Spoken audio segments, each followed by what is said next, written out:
So ito si si Nestor. Siya ang Pangulo o Presidente nitong Samahan ng Lahing Pilipino. Meron silang Mother's Day celebration dito sa Prestige Club sa Toronto. Ito si Nestor. Nestor, pwede ba sabihin mo sa amin kung ano ang anong mga layunin ng inyong samahan? Magandang gabi po sa inyo. Ako po si Nestor Bautista, bilang Pangulo ng Samahan ng Lahing Pilipino dito sa Canada. Ang aming pong layunin ng samahan ito ay tumulong kung sino dapat tulungan sa Pilipinas at sa mga Filipino community rito. Yan po ang aming unang-unang layunin. Ganong kalaki yung samahan nyo? Ilang miyembro? Meron kaming 94 member. Okay. Ang araw na to, meron kayong fundraising.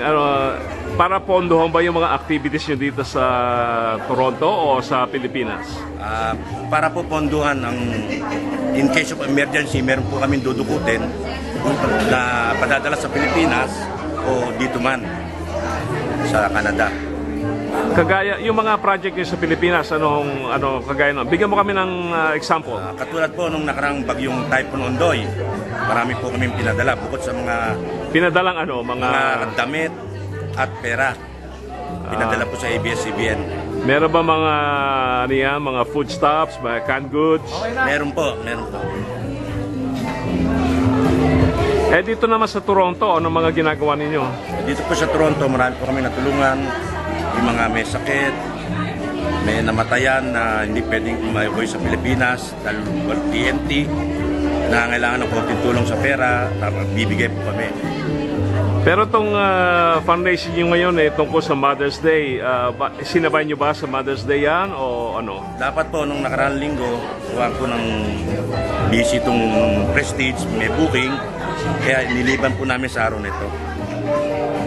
May 14. So anong gagawin nyo nitong gabing to ngayon? Bukod sa fundraising, merong konting kainan, may sayawan o ano? Opo, pagkatapos po ng kainan, may mga door prizes na pamimigay at sayawan. Sino ba mga special guest nyo? Yung pong aming tutugtog mamaya, si Rod Reyes. Ayun po, nakaupo doon. Okay. At kayo po, marami pa pang bisita. Okay. Katagal na itong Samahan ng Lahing Pilipino?